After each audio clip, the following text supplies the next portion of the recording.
Bacardi together, Carbine Club. Great sponsors, Bacardi, and a fine drop they are. To rush the gate, leaving the enclosure, has been vetted and pass fit.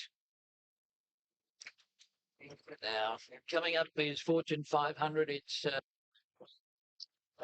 they're set and they're off and racing. Well, Fat Al, the favourite, probably missed it a neck, but he's going through near the inside into second spot. Now you know, landed in front and led from Fat Al. Fortune 500 third, but being scrubbed hard to stay there early on. And then came Imperial Grand, followed in behind them by Brambles. Show Pony Express next, followed by Outlaw King. They come down the side of the track, 700 to go.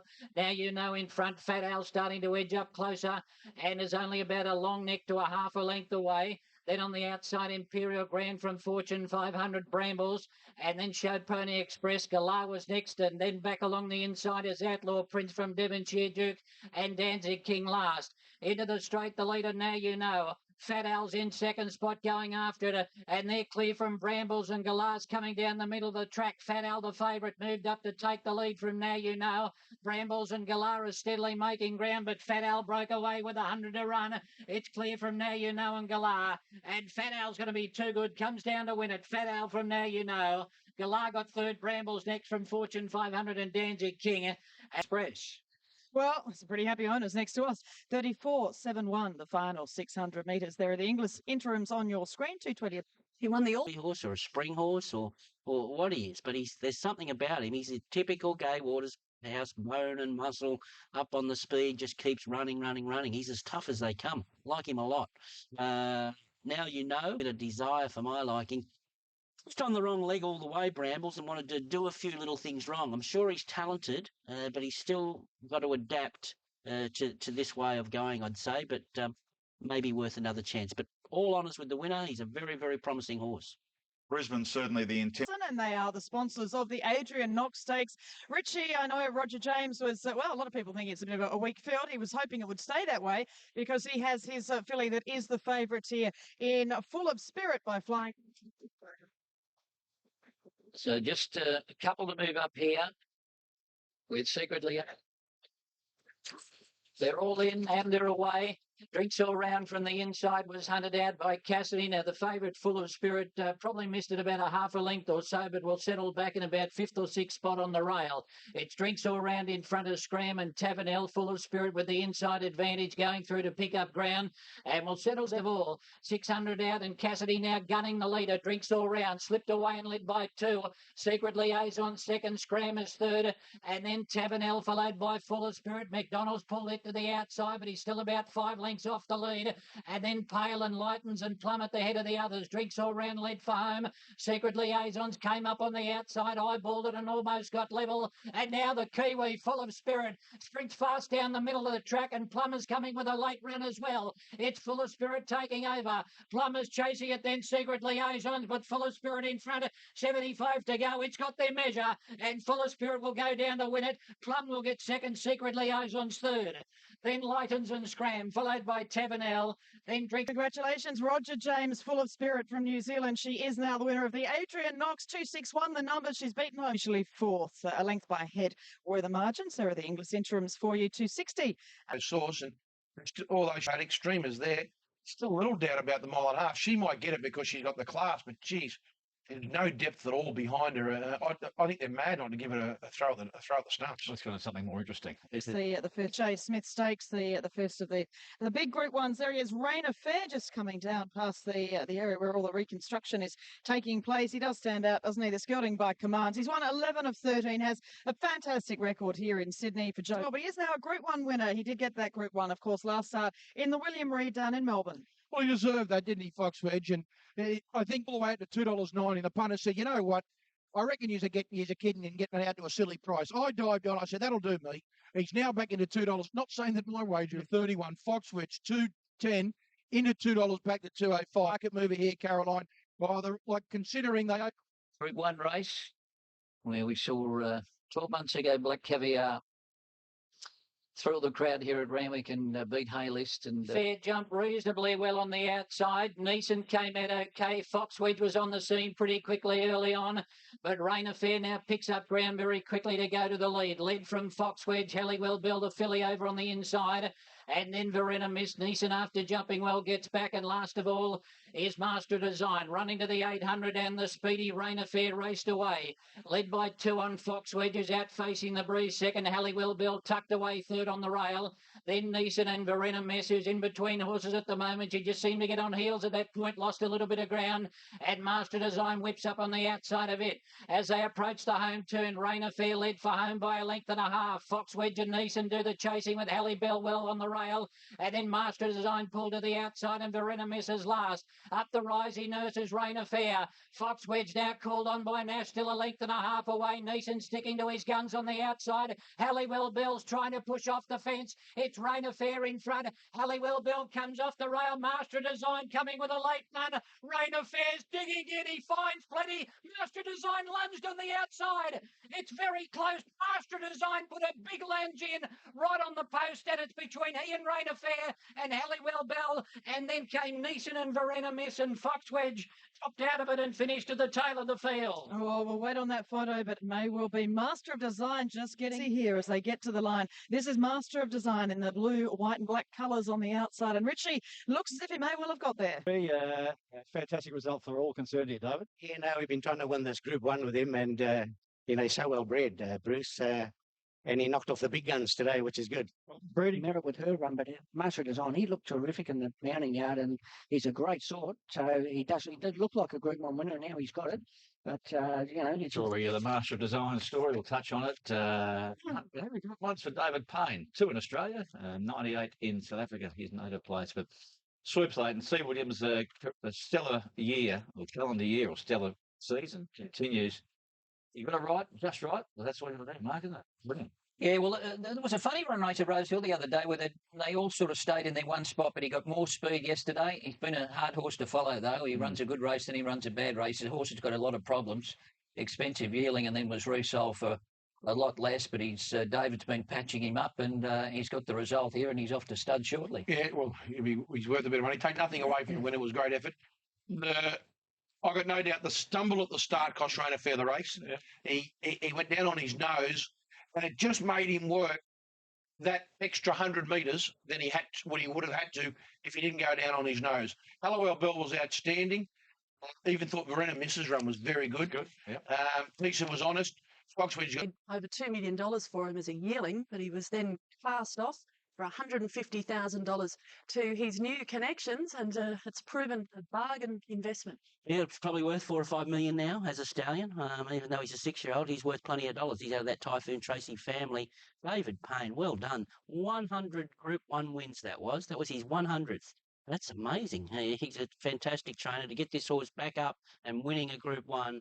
A great job for this horse's connections. Rain Affair, he was good again. He showed his customary fight.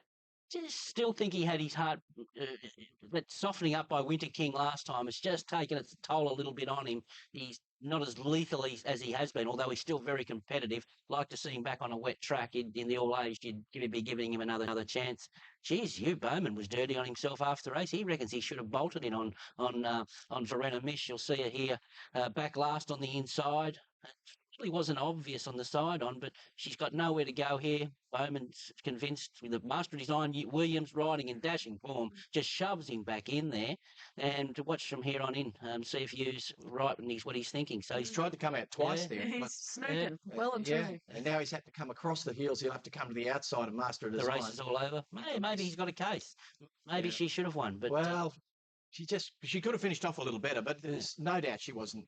Royal Randwick, we're up to the second of our big Group 1s here today on Derby Day. This is the English Sires Produce Stakes, and Richie, quite amazing, isn't it? The Golden Slipper winner of last week, Piero, well, he's around $3.10. The short price favourite, all too hard, Black Caviar's little half brother, $1.65. Yeah, very much so, Caroline. We said it last week. He had won the Breeders' Plate, he had won the Silver Slipper and the Todman, and he didn't start favourite in the Slipper. He's now added the Slipper, but he's still not favoured here in the English Sires Produce. And what a big 3 days it was at English during the week. Number 1, Piero.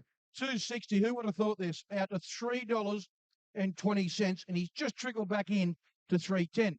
All too hard. $1.55 out to The colt by Lonro, 4 from 4. He is unbeaten, and we know that he'll fight on for Gay Waterhouse and Nasrawilla. He's a big strapping son of Casino Prince, who won a Chipping Norton Stakes. He's out of Helsing, a Desert Sun mare, or Desert Sun, sorry, the great mare in Sunline, and he has plenty of size about him, as does his half-sister, Black Caviar. He's a big, strong horse. He looks great. We saw the relation go through the sales ring at Inglis through the week for 2.6 million, Rich. Exactly right, Caroline. Caroline, they're all here with All Too Hard. Yeah, they are indeed. All Too Hard. He's a smashing big colt, isn't he, Mark? Yeah, he certainly is, Caroline. All set, away they go. And Limes on the outside jumped in front. Now All Too Hard, the favourite, didn't come out of the machine all that well. In fact, he tails away 2 or 3 last, settling down. Raceway went up on the outside and took the lead away from Tatra. And Asher Canner's in the centre running third. Piero lobs into a beautiful spot early on. He's tracking the trio of leaders about 3 or 4 lengths away in 4th spot. And then Faustus All Too Hard now picking up ground along the fence and going back to last of all as Limes. As they run down the side, and the leading trio will clear here. Raceway led at the 800. Tatra sitting at its quarters in 2nd spot. Asher Can on the outside, 3 wide. They're about 4 or 5 on Piero, a half to Faustus on the rail. All Too Hard is second last, so he's right on the back of Piero. And back last of all is Limes as they approach the home turn. 500 to go, and Raceway is the leader. Tatra outside of it second, Asher Can third. Then Piero and Faustus All Too Hard about to come to the outside. He's still about 6 away, and Raceway sprinted away up the rise. He's 2.5 in front. In advance of Tatra now. Piero's coming fast down the outside, and All Too Hard is running on as well in Limes. But Piero, this little bulldog, raced up and hit the lead. The unbeaten colt's in front. He's out in advance of All Too Hard, and Piero does it again. Piero beat All Too Hard. Back in 3rd spot line from Raceway, Faustus, and then Asher Can. And last in was Tatra. Oh, well done. The Golden Slipper winner. He's now taken the second leg of the 2-year-old Triple Crown. Number 1, Piero for Nasrawilla and Gay Waterhouse. He is a little tradesman. He's a little super unbeaten now, 5 from 5, beating All Too Hard, number 2. And number 7, Limes, Richie and Well, you're going to take my... He's just a great horse, this bloke, and so professional. Yeah, very much like his sire in Lonro, and that was a much more Lonro-like win, just pulling away, but also like his grandfather. Modern times. Well, nothing too hard about that, was it? A nice dig. A race record time. Luskin Star's record goes here to this horse and thoroughly deserves to. Standing Colts was said from day one. And what else has he got to do? He wins every race he's got in. He wins every major, and they're still questioning. They must all be blind and deaf, the poor buggers. Well, we're still working for living, Gay. I presume he'll take the challenge for the Triple Crown up now. I don't know about that. He's done everything. I'll just see how he pulls up. How long term as a 3-year-old? Would you like to step him up in distance? Like to test him, during the spring in Melbourne? Well, look at the way Donkey licked them today when he got over 1,400. What'll he do over 2,000? He'll brain them again, won't he? Good on you, Gay. Gay, telling it like it is. Gay Waterhouse with Piero and Gay. What an exciting 2-year-old. This gets better. Yeah, I thought he was exceptional today.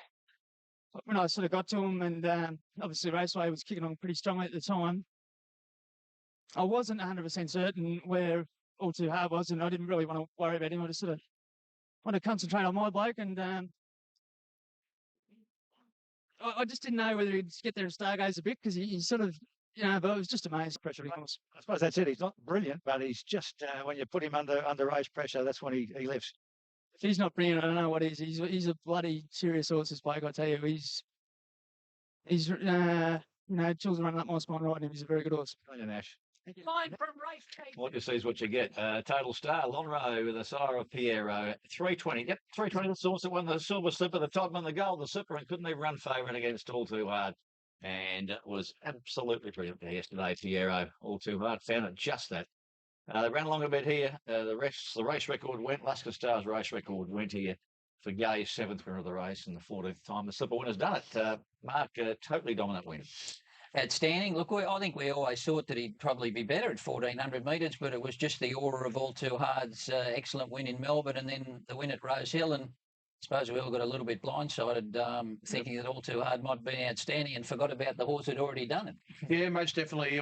He'll be a nice tomato. And, now, it could be the best horse I've ever ridden. So it's just a horse. He's going to come back to the 3-year-old course, and that's why can't go off too soon. But he just keep getting better and better. Oh, he's outstanding.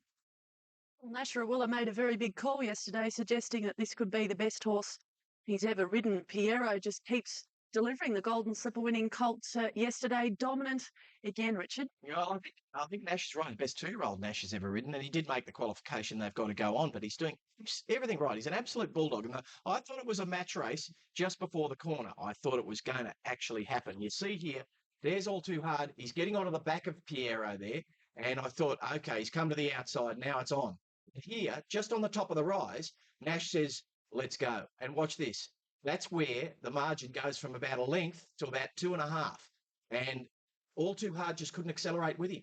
And once, Gay's horses get into that, or particularly this horse, gets into that mechanical stride, there's no way that you can reel him back in. All Too Hard, he tried hard, but he just couldn't accelerate when it was required running. Oh, look, that's a super colt. He proved it yesterday. I know most tipsters and pundits were thinking he was going to go the other way, and the market suggested it was going to go the other way as well. But we're all proven wrong, which happens, and he is the superior colt.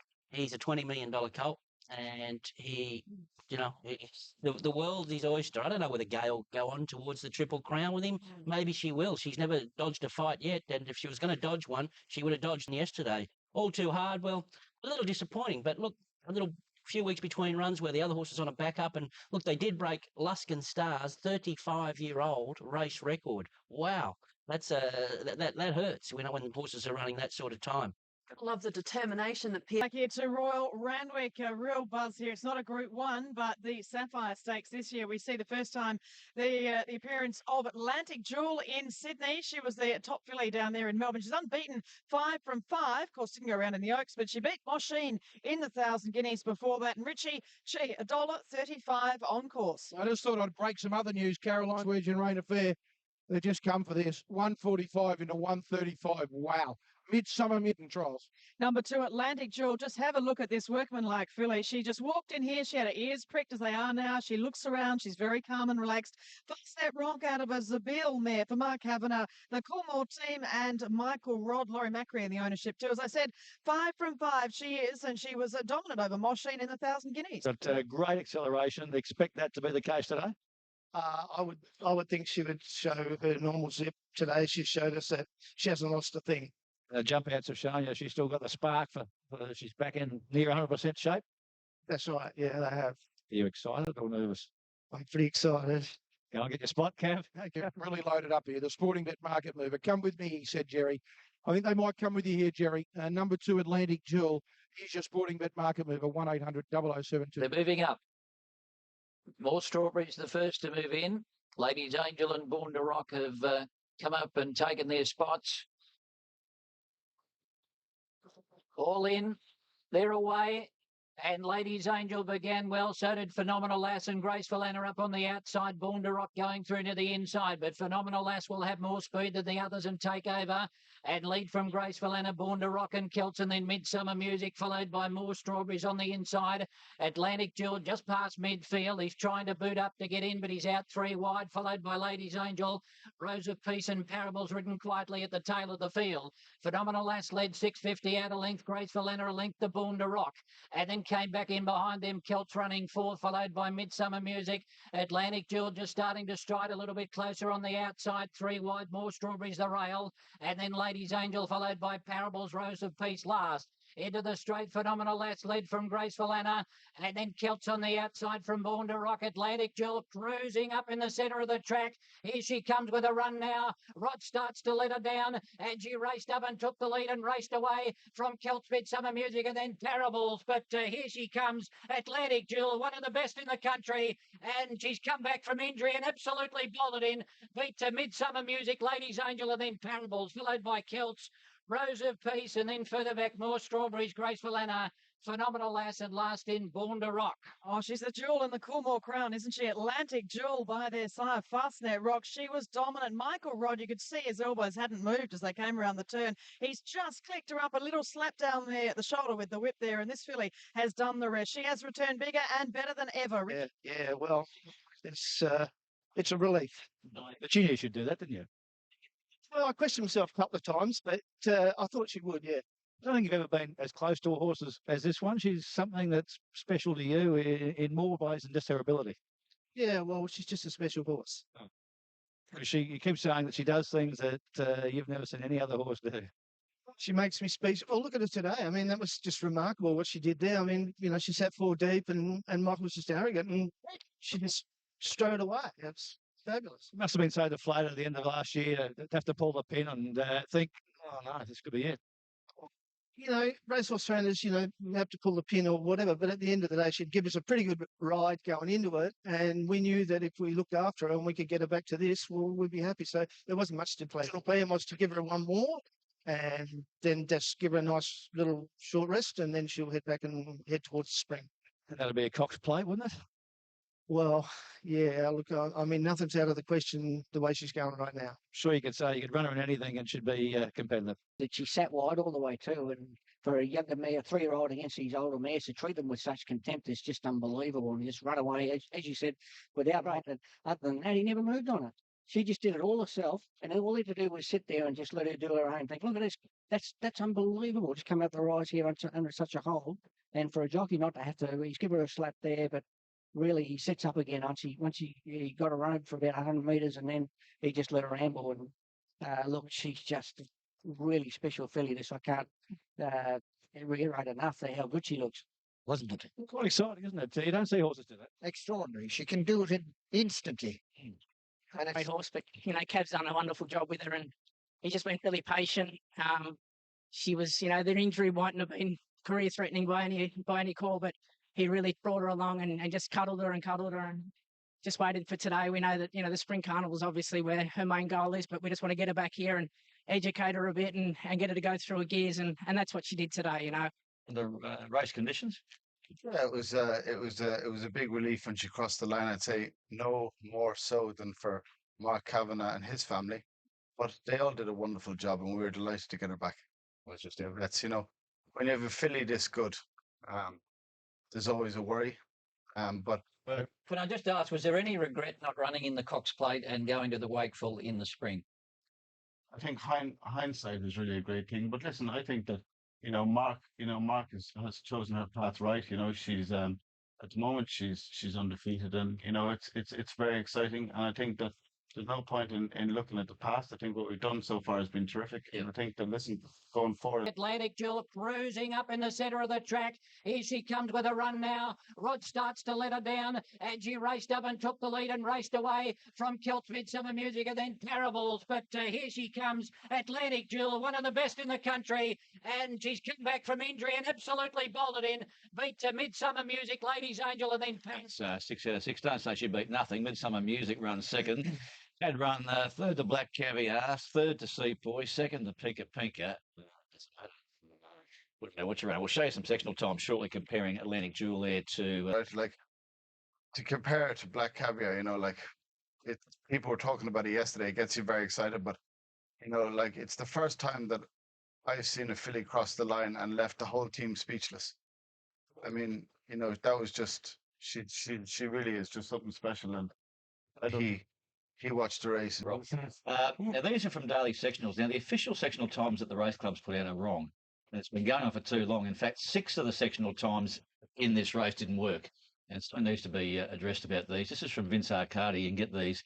Look how quick she's gone here. We'll show you on your screen 11:20. Now, the official sectional times went 11:52, 22:50, 33:70, 44:75. That's wrong. That's right on your screen right now. Here's Master of Design of a hot speed race, and doesn't get near it. 11:84, 22:96, 34:24, 44:88. Just shows how good she is, and with the ease with which she did it, Mark. They're the right times there, Doug. Great horses. Even Giero was a phenomenal run yesterday. Black Caviar. You got Frankel. Listen, she's not amongst them yet. But if she keeps going the way she's going, she's entitled to be up there with them. But it's great, fantastic, And listen, talk before I let you go. So you think? Yeah, so you think he's up at home. He pulled up a bit sore in Dubai. So Aidan is at home getting him ready now to go to the Tattersalls Gold Cup at the Cara. And then he'll you being back in this sort of form means an incredible amount to him. Incredible. I mean, they're once in a lifetime horses. And where did Yeah, there certainly is, Joe. I saw some fantastic horses yesterday. A possible champion in Atlantic Jewel in one of the minor races. Boy, oh boy, what an athlete she is. So That, you know, the trip wasn't going to be a worry, and that's what makes her so special. You know, she looks like she can run over any trip. You know, it's great for the stallion to have a filly that can run over the ground like this. Yeah, you bred her, you retained her. What were the factors influencing that decision? Well, we bought it. No, we bought it at the Magic Millions. You did buy it for 320. James and Jane Lester and Mike. On the program, the David Jones Australian Derby. Can the racing get any better than this? We've had Piero, Atlantic Jewel, Master of Design. We've seen some absolute stars here today. And we have the Derby now, the feature race, Richie, where it is Laserhawk for Gay Waterhouse and Guri, who's the favourite ahead of the filly from New 8 and 13, and number 8, Polish Knight, is a sporting bet market move in the Group 1 David Jones Australian Derby. So thank you, Jerry. Number 8, a little In bit. the ring. And Silent Achiever, joint favourite on the tote, but got out to 360 on track, back into 340. Polish to beat them, 10 into 8. All set. There they go. They're off and racing. Polish Knight stumbled a little from barrier 2 and he's a bit sluggish out of the gate. Sangster led from Laserhawk, who's coming across easily. And then came Rekindled Alliance, who now boots up underneath him with Strike the Stars and Satirical Boy. So he looked like he was going to get in Laserhawk, but then they all came up underneath him. And then Sabridge and Darcy Be Good, followed by Hoyloni. And then Polish Knight, who now starts to pick up the bit, followed by On Every Level. Silent Achiever back second last, and last of all is Ethiopia. The leader is Sangster, every level. Silent Achiever second last, and back last of all Ethiopia at the corner at the 1,000 metres. And Sangster, who won the VRC Derby, trying to win the Australian Derby today, led out by a length on Satirical Boy. Then the Sabridge has worked up into third spot. Looks like he's got in a bit closer now, followed by Strike the Stars. Laserhawk, the favourites, running fifth on the outside. Then Rekindled Alliance, Darcy Be Good, Hoyloni. Well back was Polish Knight, who's being heeled along.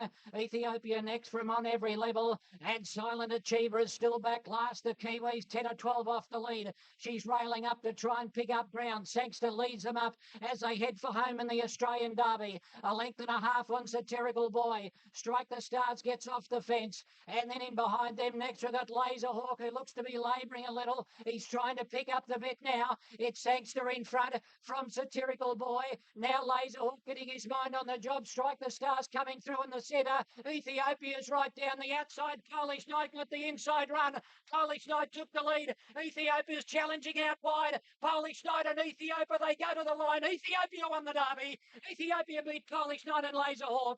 Then came Strike the Stars, followed by Rekindled Alliance, and then Silent Achiever, followed by Satirical Boy, On Every Level, and then came Hoyloni for last of all. Oh, what a thrilling ATC Derby. Number 11, Ethiopia's beaten home. Number 8, Polish Knight. They Australian Derby with a maiden galloper, but you knew he was good enough.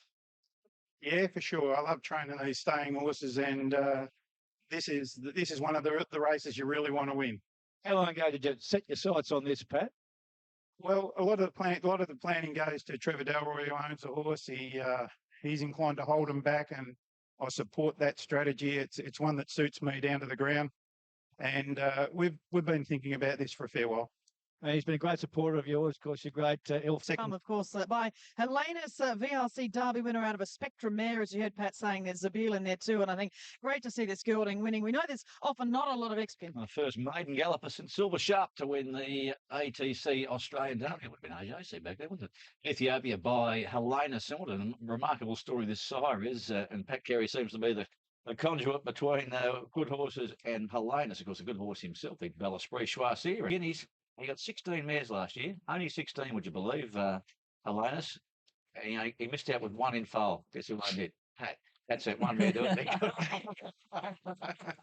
They made up for it yesterday. A dominant victory, really, wasn't it? I mean, to come from last in that run race, that's a terrific effort. Yeah, it certainly was. Look, at one stage when Polish Knight dived through, it looked like he might have left it too late, but he really finished it off. He's got a very stout pedigree, and that probably helped him at the finish there by a Derby winner out of a mare by a Derby winner. So it certainly told the finish, Rich. When Polish Knight Derby, you talk about Melbourne Cups in the spring, and I sense that's in your mindset now.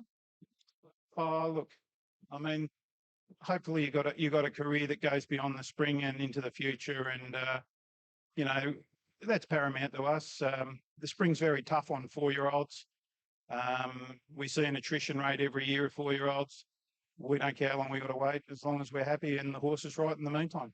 Well, a terrific trainer also, and a patient trainer. They've owned us to be patient with Rich, and you sense from that the Caulfield Melbourne Cups is not top of the wish list for this horse. Get your chance and see how you go. I agree with him though. Maybe not this year. Just give him. He's had a good preparation here, and like he was still a maiden until yesterday, and now he's won a Derby. So I know absolutely won the Oaks up here as a maiden, but then Reading and also the one I mentioned yesterday, Mark Fire Oak. So it's not a miracle that a maiden can win a big race. No, but to not have a run for a month and to run in the race, he'll get himself balloted out. Absolutely, yeah. So a great training performance, and we've seen him do this with stayers quite often, Pat. So hats off to him. Well, I am pretty relaxed, but yeah, whatever comes, and Derby winner now. Yeah, not bad. Sagwan, is that it? That's what they call you. I'll comment. Yeah.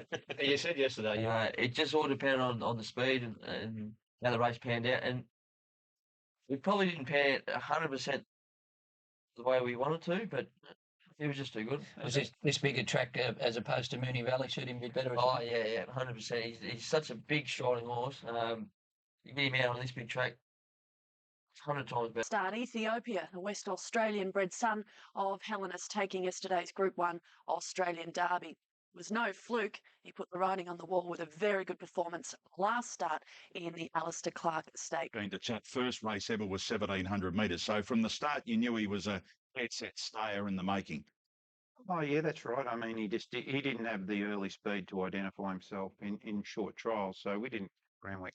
Has this horse got enough ability to develop into a cup horse over the next couple of years? Yeah, it's look, we've got pretty strong views on that, Ronnie, and I've always been very mindful that for a lot of autumn 3-year-olds, the spring 4-year-old career has been a graveyard for them. A lot of horses struggle to make the transition, and where the world against their own age and sex to that deep pool and 4-year-old year against all comers. Yeah, it's a huge step in it. It is a real massive step, and I mean, Talking about the gate didn't help his chances yesterday. Did it? Yeah, not really. He got into a good spot, Laserhawk. I could hardly make an excuse for him. He got a solidly run derby. We thought that was his asset, that he could outstay him, but Ethiopia was too strong for him. But maybe taking the blinkers off him may have backfired. I know he won the Rosehill Guineas when they took the. Well, Randwick, another couple of stakes races to go. The next is an important Sydney Cup lead-up. This is the Schweppes Chairman's Quality. And we just heard before about the late scratching of Efficient. He is out, but Richie, the favourite here. Beijing Boy and Older Than Time and Once Were Wild let out with Our Serena and the Solid Billing out wide. So there's 4 or 5 across the track early. Zavi tries to get in behind them, and then next to next, followed in behind them by Guns at 5 on the rail. And then Hankson, Mulefield and Nudgewin Permit further back from Galizani, Pride of Coupe and Planet Purple last. Once Were Wild booted up and took, then Zavid followed by Al Serena. Beijing Boy back along the inside from Older Than Time. And then next to next Permit starting to come into it now. He's got off the fence and is trying to get onto the back of one to bring him into the race. And then Guns at 5 coming into the straight. And Once Were Wild took over and led from Solid Billing. Cutting back to the inside, Beijing Boy. Older Than Time next from next to next, and Permit pulled to the outside with a nudge one. Older Than Time spread it up and hit the lead. Permit's now starting to let loose down the outside and looks a big threat, and next to Nick's in the middle. Permit rushed up on the outside to Older Than Time. Permit put his head in front, and Permit will continue on his winning way and come down to win it from Older Than Time. Next to Nick's got third from Guns at 5 and a nudge one. Then Beijing Boy, followed by Planet Purple, and then Our Serena, Solid Billing, Hans Galizani. Right from Corey, but it's probably the last time you'll see him in the carnival. But Permit goes to the Sydney Cup now. It's obviously the horse to beat. Olden Time's on song, on track to be competitive there. But Chris Wallace done a mighty job with this, and Permit. American won't be there, nor will Manigar. Drunken Sailor will be there off an Adelaide Cup, and third last week in the BMW. There's Older Than Time. Western Symbol gives going. Fishing. I feel for the team with that. It must be so frustrating for. I feel for the team with that. And I cannot think of a horse who's had more race day scratchings than a. The lucky last race of the day, the BMW Doncaster Prelude for some of these horses to get into the Great Mile, the Doncaster Mile, here at Randwick. As we look at the field, and Richie, I tell you what, it's 50. All silent. The champ. $41 into $31.50. Fast Clip, $9 into $8. Shannara, $7 out to $7.50. Fast Clip, $9 into $8. Shannara, $10 out to $13. All set, they're off, and that was a great dispatch. Fast Clip was the best into stride, led from Alma's Fury. Also getting out of the stores quite well was Raspberries, who's going forward. And All Silence right up there with the lead, surprisingly. So Fast Clip will land in front and lead by a length and a half. Raspberries, Alma's Fury, All Silent. Speediness going forward on the outside from Gathering, and then Elo. Working to the side of the track, and the leader is Fast Clip by a length and a half. Raspberry second, followed by Speediness, still a little bit wide. Alma's Fury, the rail, All Silent, fifth in the centre. And then Elo's covered a bit of ground, but he's had a trail, followed further back by Gathering, All Legal and Legsman. Then Shannara, Foreteller, followed by Happy Trails. Einstein off the track, coming to the turn. Then the Verminator a long way back, absolutely starting to creep up around horses now.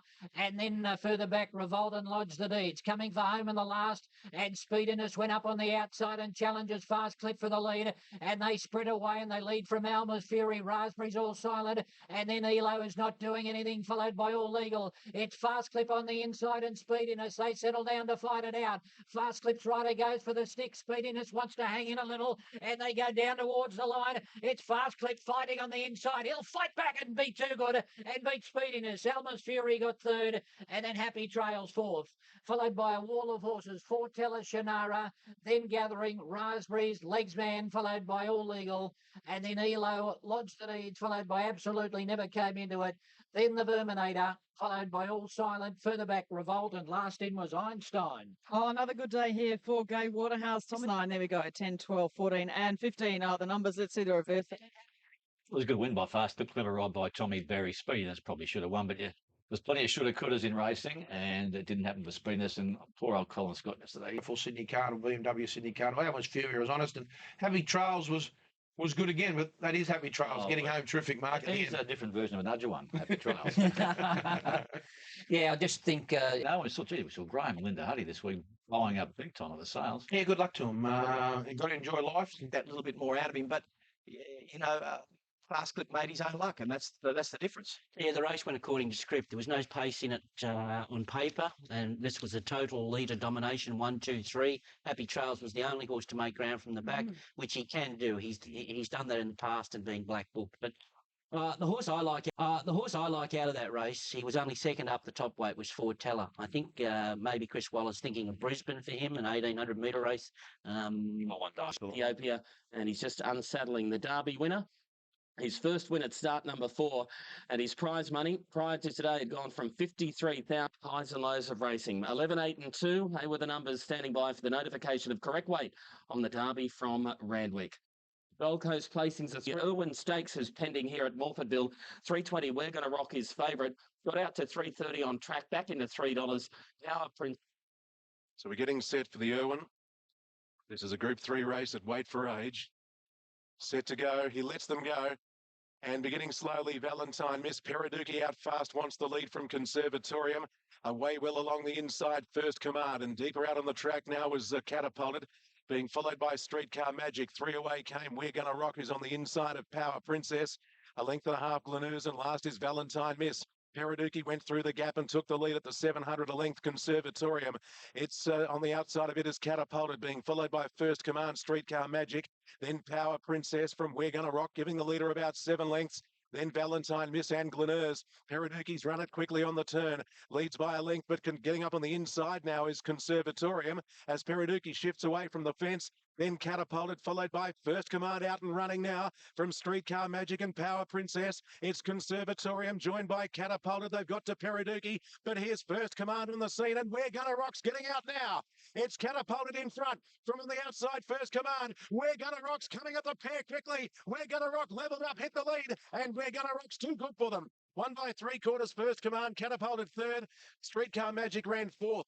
From Power Princess, a gap Glenews, then Conservatorium. We're Gonna Rock number 6, Chad Lever from Mark Kavanagh. Big day for Mark. Going to rock, I thought was good. It's had some issues along the way. It was a highly spruiked horse early in its racing career, but it won yesterday. It might bring it up to Sydney for the latter part of my. After the 4 being sent to the paddock. So resuming here, but the favourite here at 120. Now that race number 5, TAB number 3 here, Barraquee, and Barraquee has won 6 from 6. So just what a record it is. Barraquee commenced okay. Beach Express got out on equal terms, but Brown will lead if he so desires. He just gives him an inch of rain and strides through, then immediately takes hold of Barraquee. Beach Express fired up onto the steel. He passed the 650 and Barraquee extended that lead. He got out now with a break of 3 on Beach Express. 2.5 Meagham's Boy. Black George on the inside 5th, but losing ground quickly from Canardly Miss. Well, Brown can't hold him slower. At the 400 and he's absolutely smoking coming around the turn. Barraquee. It's Barraquee railing like a greyhound, led by 4 Beach Express, a further 5 Meagham's Boy. They went past the 200. He's about to shake him up. He has a look over the shoulder. No need to shake him up. JJ Brown at the moment, you wouldn't think. Beach Express is flat out behind him chasing. He just gives him one on the tail to keep him going, and he'll ease him down on the line. Barraquee wins it just over a length, but was very soft late. Beach Express second, 2 lengths Meagham's Boy. A long way back then to the Hannon's handicap winner, Black George and Canardly Miss, last of all. 7 from 7 now, Barraquee, $1.10 and $1. Beach Express, and then down to the 7, so 3, 5 and 7 race. McGrath South Pacific Classic. Let's see the market here. This is for the 3-year-olds. It's a listed race. Very, very short price favourite. We have here Richie Landing, $1.85. Very much so. And Nash Travilla's got the 85. Very much so. And Nash Travilla's got the he hasn't been beaten. And Sacred Pin's only been beaten once. It probably shouldn't have. Look, I love what he did. It was an ATC. It's been a very, very good go here. It's the sporting bet market where you haven't got an account. You don't like the favourite 180 on track, backed in from $2, and Landing is even money on the tote. And Sacred Pins jumped fast in the middle. Also, Charms on a jumped out well, and so did Mara Sara. That's the leading trio, and now Landing rushing around the outside. The favourite burst onto the scene quickly and took up the running. So Landing led from Sacred Pins, Charms on it, followed by Mara Sara. Back at the tail of the field, running up to the 600. And Landing gets his own way in front. He's had a soft lead, led by a length and a half. Sacred Pins is second, Mara Sara third from Charms on it, then Deceiver and War Charm Urali. Aeronautical still well back. Scorpio Queen and Miss Upstart last, but Landing's travelling well up the rise. Sacred Pins off his back is about 2 lengths away, but Landing exploded away coming to the 200. It's Landing absolutely bolting from in second spot, Sacred Pins. Then further back, Deceiver and Aeronautical, but Landing is racing away with it over the last 100 metres. Sacred Pins stick to his guns in second spot, but Landing's too good. Beats Sacred Pins. Third will go to either Miss Upstart or Aeronautical. Then Scorpio Queen, War Charm, followed further back by Urali, and then Deceiver, Mara Sara, and last in was Charms Honour. Well, he's unbeaten 4 from 4. A great result for Gay Waterhouse here this afternoon. She had a very satisfied smile. I really did like the way he let down this horse in the straight. Yeah, it was fantastic. English Interims on your screen, $1.90, $1.20. There, Rich. First and second, excellent, but the winner, I'm sure, where's well, he can get to Group 1 level, I'm sure, but when, I don't know, but you'll get there. They're both very good horses, these two. And I tell you what, it was a wonderful ride. That was just the difference. But very good horse. Landing was back to Zoga, was unbeatable. Sacred Pins is the only danger, and they absolutely gapped the rest of them. Yeah, you're seeing what you see, what you get there, Mark. The feature, the first of the Group 1s here this afternoon for the fillies, and this is the Patton Oak Farm Australian Oaks, won by some champion fillies in the past. Probably not the greatest quality oaks we've seen in some years, but I'll tell you what, Streamer, Richie, she's been a superstar here in Sydney. That thing has just said big, big, big go. Big, he's actually said times 3. Number 1, Streamer, 155 into $1.45. Big go. Single 1, Streamer, 155 into 145. They bet 165 during the week, 180. With bookmakers. So punters are hooking into the short odds here. The button, there they go. They're off and racing. And Thy missed the start by about a length. She went up slightly in the air. Lightens and Aliana Till jumped out in front and led from Streamer. They're only walking in the early stages. Full of Spirit over on the inside next, followed by Colorist. And then came Mai, followed by Rock Robster, and Suzanne's got Aliana Tilde in front, leading by a couple of lengths. In second spot, Lightens, and there goes Luke Nolan on by. He wasn't happy with the tempo, so it's rushed around the outside and has now taken up the running at the 1200th by the leader and led by a length and a quarter on Aliana Tilde. Lightens is now third, Full of Spirit. Streamers drop back to midfield, but I think he'd probably be happy with the trail. And then came Colourist, followed by third. Then a half or three quarters to Lightens, followed by Colourist, and then came Streamer. So the Guy Waller runners are all together. Then Rock Robster second last, and Suzanne last of all. 600 out. He's trying to quicken up on the leader. It's Thigh in front. Aliana Till trying to creep up on the outside to get closer. These leaders have sprinted. Streamer giving them a bit of a start as they turn. Full of Spirit is third. Streamer starts to stride through in the middle, but she gives the leaders about 4 or 5 into the straight. It's Thigh and Aliana Till. They're fighting it out. 3 on Full of Spirit. Now Bowman turns the burners on Streamer. Can she pick up the ground? It's Aliana Tilde and Thigh. They're in front of Streamer, who's starting to mow them down. It's Aliana Tilde and Thigh. Streamer gradually getting on terms on the outside. Favourite levels up, hits the lead, and Streamer gets home and beat Aliana Tilde and Thigh. Followed by Full of Spirit, and then Colourist, Lightens, Rock Robster, and Suzanne's a long last. Well, the quality filly here in Sydney. Number 1 Streamer. She's taken out the Patnack Farm Australian Oaks for 2012 for Huey Bowman and Guy Walter. Right amount of Pensiamo. Now, the mare's had 8 to race, 7 winning foals. And out of a Sovereign Red mare, what a great broodmare side. Full of Spirit. It's 3 for Guy Walter, 2 for Huey Bowman, 1 on Daffodil, of course, Wild Iris and Republic Lass for Guy. I don't know, she didn't stay. She outstayed them. It was a tough 2400 for Streamer. She was clearly the best horse going in to that race. Of course, minus she's a good class filly, moderate race, but she wins, and it's another Group 1 mark. Yeah, well, I don't think it was a vintage Oaks, but she still did a good job because those 2 horses quickened from the 600 and left her a little bit flat-footed, or, you know, she gave them a big start and she was still able to mow them down. A class pulled through at the finish. Suzanne just didn't have that. 2400 beautifully, the way I was looking at it, like she was risky at the distance, and you seem to be the only one on course that wasn't worried about the situation. Well, I was worried at the 800 when Luke went around, and you know I was hoping Karen would hold that 1 out position, but when it unfolded, that he was sort of where I wanted to be, and the pace was moderate. You know, I thought, well, I can't go around him. You know, I was worried, but she was travelling well, and I know she was always going to find a quick few lengths, and that worked out all right in the end. But and he's pretty really that it wasn't the strongest ATC Oaks we've seen, but look, something's got to win it, and I think the right horse won it. Look, to race of the day, this is the $2 million BMW Doncaster Mile. The favourite, a real crowd favourite, More Joyous for Gay Waterhouse. But Richie, I noticed another of her runners. Yeah, a lot of money for Niagara, Carolina. A lot of money for sure. Let's give $1. Niagara, $10 into $7.50. Fast. This is the champion mare here in Sydney, More Joyous, by More Than Ready out of Sunday Joy, and Oaks winner herself for Gay Waterhouse, Nashua and John Singleton, and she's won her 6th Group 1, taking out the Queen of the Turf last start, and she's in super form, and it's only her 3rd run back here on this, what's now a dead track. Yeah, look, that's the biggest thing in her favour, addition to, but the punters haven't stopped for the national anthem. Number 2, More Joyous. They have, according to Jerry Walsh, they have come right around the country here. Great rendition of our Doncaster. Been 440 into 380 in this race. Big go, big go. Shootout 850 into 8. 4's out. Albert the Fatty one, $41. Happy Zero, 61 out to $71. Wall Street, 26. Secret Admirer, 10 into 950. Centennial Park, 100 to 1 into 80 to 1. 12's out. Hurdle Myrtle, 13 out to 15. Monton, $21. He's Remarkable, $31 out from its opening quote of $26. Yosei, Michelle Payne on number 16, $31. Absolutely 41 to 51. Niagara, 10 into 750 back to 8.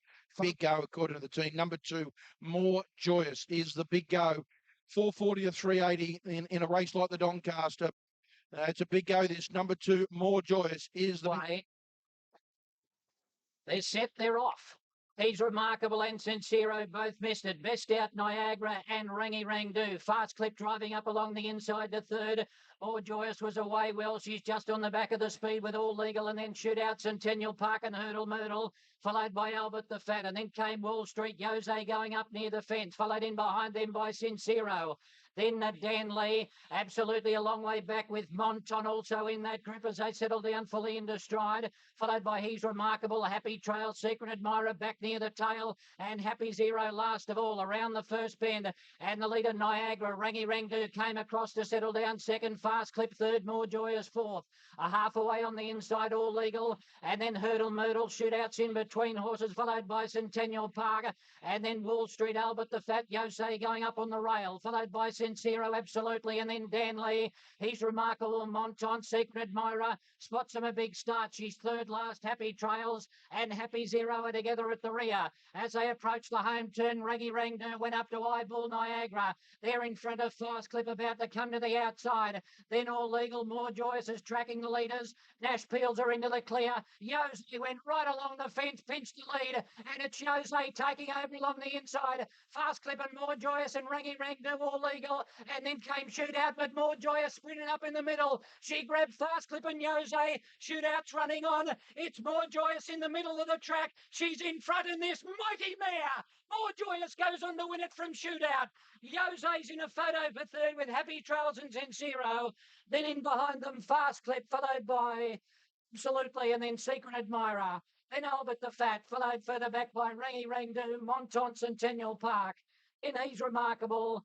Dan Lee's a long way back with Wall Street, Happy Zero, Hurdle Myrtle, and Niagara has pulled up a long last. Oh, she's a superstar. Her seventh Group 1 and her seventh Doncaster for Gay Waterhouse. More Joyous in those John Singleton colours. What a super mare she is. Nash Rawiller getting her home. Gee, look at some of those other runs. Shootout in second place. But this mighty mare, she was well backed in late to $3.70. And Richard, she's the winner of the Doncaster Mile for 2012. She certainly is, Caroline. She wins More Joy. She's the star of the autumn. She's won 3 in a row, and so's her trainer, Gay Waterhouse. And Obviously, she's had a that it was the most satisfying thing I've seen for years. There's the New South Wales champion there, and she just greeted the judge with such, I don't know, such determination. And it was Nash through his arm in the victory. It was very satisfying, very nice. I'm sure for you too, it's satisfying. Not for the Doncasters, that's what your dad won, and he's a legend of the Hall of Fame now. It means a lot.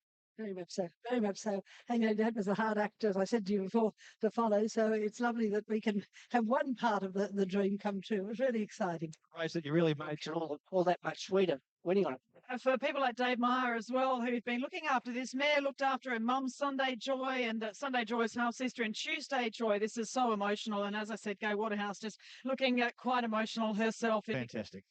Yeah, what an unbelievable mare. That's when you she could do it today, and it's just great to see her have a crowning moment like this. So, yeah, you said yesterday was one of your most satisfying days at the races. Why is that so? I don't know. I thought about it a lot last night. I think it was because the drama of the week, starting on Tuesday with Gay ringing me with the tirade of argument. Well, I didn't know what the subject was. Subject, actually, it was just preempting the fact that John Peever, because I have the audacity to have my own vet, which I share with Lloyd and Roger Wanko, and John Peefield didn't want to run her.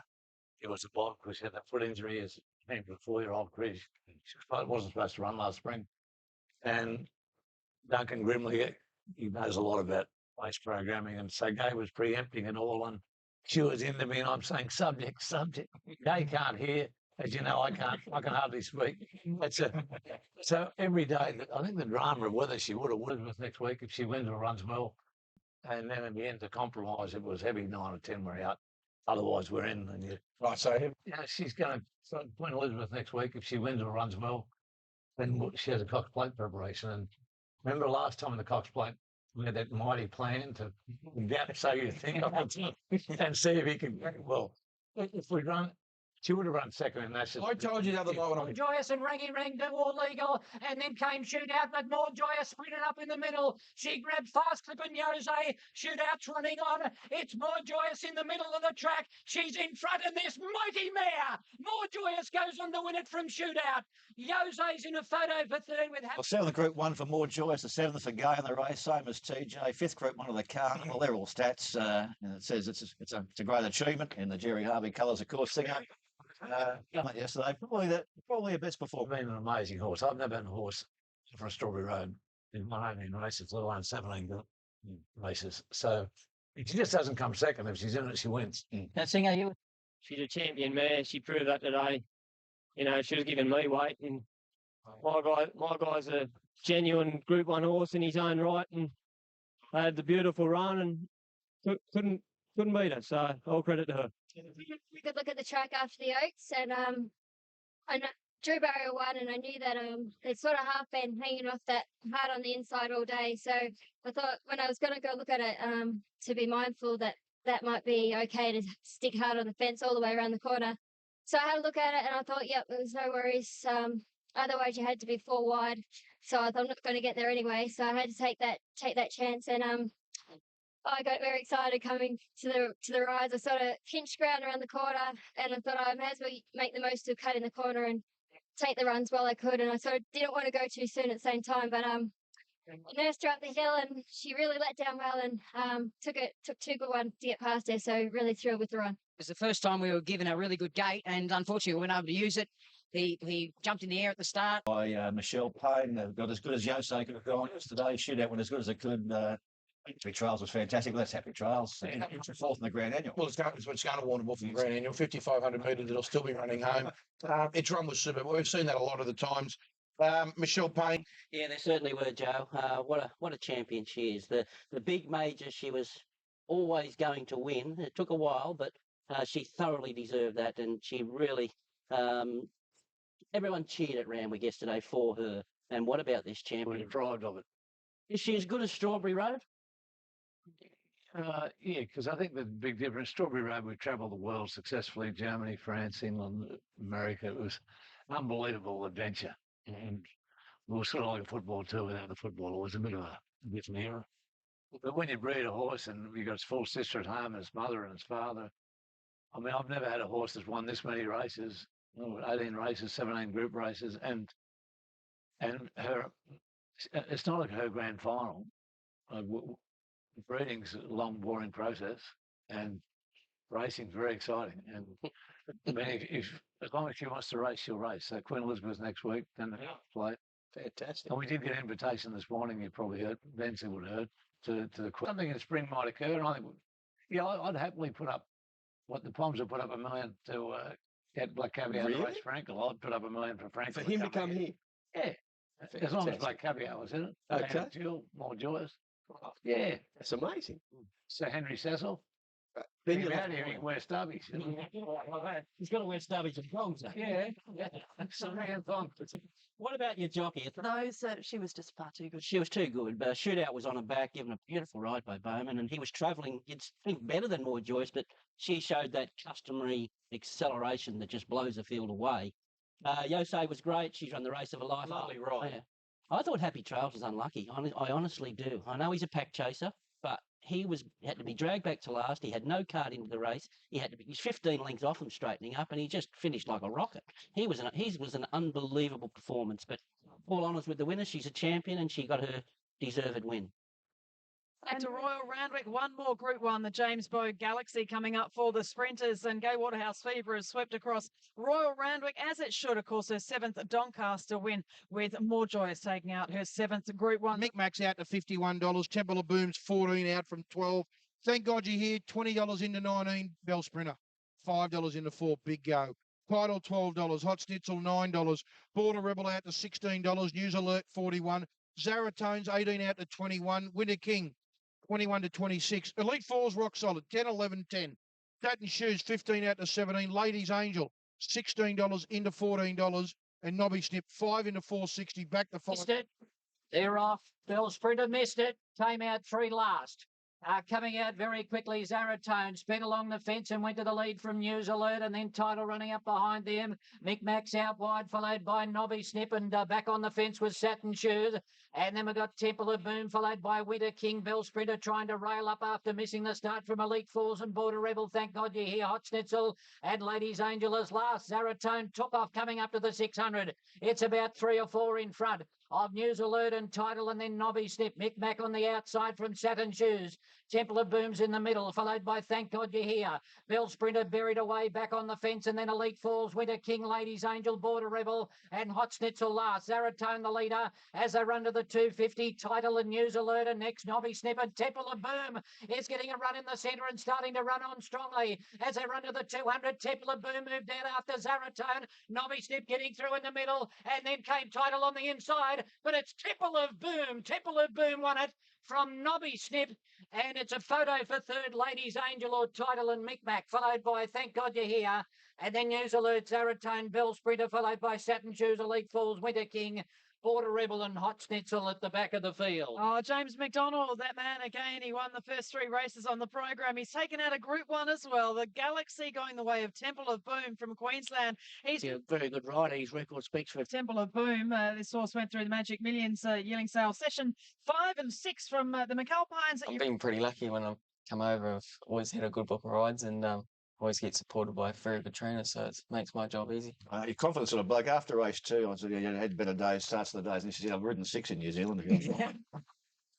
But after you won the Group 1, even though you said you probably would ride the last winner as well, you said it sort of hit you that you won a Group 1 in Sydney. I know you won one in Brisbane, of course, but you won one in Sydney. Yeah, it's a place I've always wanted to ride at. That's the best. And it's a photo for third, lady. Of course, it cost $40,000 for the bred by Eureka stud up there on the Darling Downs. A Darling Downs victory for Tony Gollan, son of Darrell, who won with James. Sort of gone by fate to some extent, and here you are a Group 1 winner. Yeah, I've had a great relationship with the horse. He's a real trier, and look, yesterday he carried 57, which was a big weight, especially compared to the other good horses that were in the field, and he's won really well. So hopefully it won't be his last. A trick to it. I mean, you've got to time things right with him. Tony Was connected to the Doncaster handicap winner of 1975, Del Rello.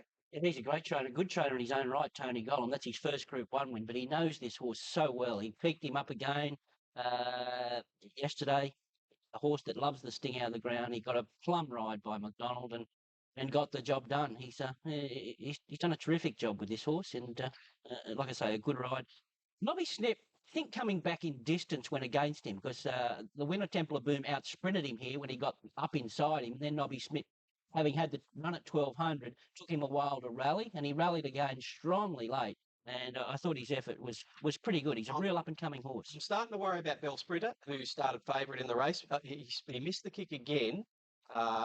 He's making a little habit of that, and I wonder what's causing that. You know, I wonder if there's something that's worrying the horse. He's a very talented sprinter. He ran on okay after missing the kick, but he was out of the race in an 1100-metre Group 1. You just can't miss the kick and expect to win. But he, thank God you're here. He finished off well, and he's sort of on the way back to... Another feature here this afternoon. This is the Frank Packer Plate. This is for the 3-year-olds and a group race for the 3-year-olds. Fat Al is the favourite at this stage. Well, Richie, right... Fat Al. It's your sportingbet.com.au market mover 180. Iggy Pop now making its way up to one of the inside. Well, Hugo just stayed in the stalls. He refused to jump there early on, and he's missed the start by about 5 or 6 lengths from the inside gate. Fat Al came out fast and led from Devonshire Duke, one of the roughies going up in the middle, keeping Ambidextra out a little bit wide early. And then Iggy Pop and Outlaw Prince. The roughies in the betting are 3rd, 4th and 5th.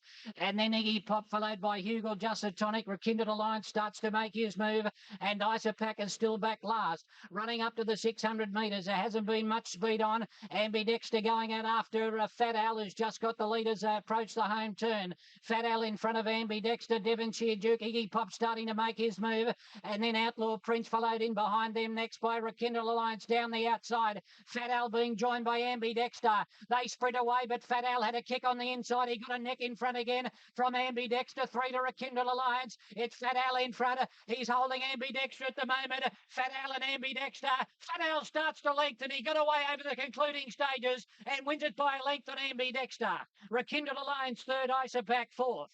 Then came Iggy Pop and Hugel, followed by Outlaw Prince, Danzig King, Jusatonic, and last in was Devonshire Duke. Oh, easy as you like for the favourite Fat Al. For lovely horse, and I'm sure he will go on with the job. 7 starts, 5 wins and 1 second placing. For Fat Al, the 2,000 metres, probably goes to Queensland and probably wins the Derby up there. He'll get the trip up there, Nash, wouldn't he? He'll make his mind up over the next few days. This is another race where you got away with murder in front. Another race where they just absolutely walked. It was no surprise to see first two round the home turn fight it out because you just dictated a game. Yeah, well. And Shandon Champagne Stakes, the third leg of the 2-year-old Triple Crown. It is our first Group 1 on Sydney Cup Day this afternoon. And they just come out of tree straight away. Brad Smythe just texted straight away. He said, Blake just was sitting on the phone waiting to put up the $1.30. He said, mate, 50 if you don't mind. Brad said $50. He said 50,000 if you don't mind there. $1.30 into $1.26. That's a big game. Is by Lonro. He's out of a Daylami mare for Gay Waterhouse, and Nash Ruilla, family of Laverock, an Italian Derby winner. He's stretching out to the mile here. Looks as if he'll have no trouble with that. Of course, he is the winner of the Golden Slipper and the Sire's Produce, unbeaten 5 from 5. This is a bigger go than $100 into $10. This is $1.30 into $1.22. This is off the map. Off the map. Tom Waterhouse said on the previous show that he might bet $1.50. Mark Sheen said you get a lot of business. Which are what? 130 to 122, Caro. Oh, he's a... To take out the final leg of the series for the 2-year-olds here in Sydney. Piero jumped okays in the first couple, settling down. Raceway driving through to take up the running just after the start and led from Piero and Limes, who was the best into stride, but is now easing back to take a sit, followed by Flying Schnitzel. Tatra going up at the 800-metre mark, and Tatra kicked away and led by about a length and a quarter now on Piero. Raceway back to third on the rail, and then came Limes, followed by Flying Schnitzel on the outside now, starting to make a move as Strength. He's going forward, followed next by Dear Demi and Rowie. And Trophies is back last of all as they near the home turn with 500 to run. Into the straight they come here, and Tatra led from Piero. Raceway's under the stick already. Flying Schnitzel going up near the inside. Wider out on the track. Strength and Dear Demi are running on. Limes is also with that group, but now Piero strides up on the outside, gets the better of Tatra and races away, accelerated strongly. Then Dear Demi, but it's Piero going for the Triple Crown. He's got it. He's going to join an elite group and remain undefeated. And Piero goes down to beat Dear Demi. Tatra got third. Then Flying Schnitzel, followed by Rowie. Further back was Limes. And then came Strength and Trophies, and Raceway came in a long last. Well, Piero becomes the first colt in 21 years to take out the Triple Crown here in the autumn in Sydney. He's beaten home Dear Demi. That was an... That he would do that. And, you know, we doubted him at first in the shorter distances because he didn't look that dominant, but he's got more dominant as the races have got longer, and he's clearly in a class above these other horses here. Dear Demi... beaten and a consummate professional that he is. Phew. What words just take away? Outstanding. Absolutely outstanding. Taken nearly 50 years for a colt to win this race. Absolutely outstanding. We're just very privileged to see a horse as good as it. Such a special day in Australian racing. They do it. And I've trained plenty of good 2-year-olds, and they don't do it, the colts win the Triple Crown. It's really hard to do. It's taken since Luskin Star to win this race for the colt. This horse is outstanding. That's all you need to say. This horse was never in doubt, though, Brian, as far as him being a champion 2-year-old with the other wins under his belt. But he's just been a phenomenal ride, and you know, he was arrogant today. There's no other word to describe it. The way it's 6 out of 6, almost $3 million prize money for the horse that cost Tara the 35,000. Piero, named after a bottle of wine, and appropriately in the Champagne Stakes. And as good as he's been all this campaign, Nash, he looked just totally in the zone yesterday. Yeah, look, he's. What's helping now, he's got out to his trip that he's probably been looking for, really, and he was just so dominant yesterday, and also in the size, you know, he just keeps raising the bar, and he's such a good colt. I've been blown away by how good he is. Well, that's probably the thing. He probably won the slip. Horse is done. It's just been unbelievable. He's won the Breeders' Plate at 1,000 metres. He's won on heavy ground. He's won on good ground. There's not too many things you can throw at him and say, well, he's not the best we've seen. I mean, you go back to, like Mark, you mentioned yesterday, Luskin Star, the best 2-year-old. Well, I think Luskin Star was more brilliant. Like, he won a Breeders' Plate by 12 and he won the Slipper by 7. So he was a different style of horse. He was a more 1,200-metre horse who stretched to 14 and 16, whereas this horse is probably the opposite. Yeah, he's probably whose Courage and Heart won in the Slipper. But he's the best 2-year-old I've seen. I think clearly he's the best 2-year-old I've seen now, Piero. He was so dominant, and right from day one. And as you said, I think he... Where was he? The month of April will bottle and remember forever. Look, these are pointed out. It all gives you that indication that he's just going to kick on. And we're very... Have you had much many approaches from the breeding sector, they'd all be interested, wouldn't they? It's fair to say he's a fairly attractive proposition. I think a learned friend of mine last night reminded me that he's one of the most exciting stallion prospects for many a year. You got a price on that yet? It's fair to say there's been a lot of discussion, but right at the moment. 1,000 at Morfettville. A lot of people travelling from all around the state to go and see Black Caviar. All right, Atlantic Jewel is the favourite here. A lot of kids in Adelaide, a lot of kids here today as well. And Atlantic Jewel in those Coolmore colours. Tom Magnier has his son Charlie out for his first day. Also again today, $51 Atlantic Jewel. If you don't mind.com.au, $1.14. She's getting like Black Caviar already. Just ridiculous odds. And we know that he'll be in front. We know that he'll fight. Oh, there's no doubt about that. He's a star horse, but he just might have run into a superstar. Eaten a filly by Fastnet Rock. That's a wonderful shot of her. Have a look at her cantering down to the start. Looks sensational. Out of a Zabeel mare for Mark Kavanagh and Michael Rod. Yeah, look, she was getting a little bit... she's done well. It's up to Michael now. She gets speed, it's his fault. Horse racing. Are you excited, Kev? I'm excited, Bruce. I need a cold shower. Good on you. Mark Kavanagh. Numbers.com.au. Number 7 Atlantic Jewel, just for the sake of it. Jerry said, let me tell you, he said, it's a nightmare for us. You might think it's short, it's a nightmare for Sporting Bet. So, cheer today, Piero.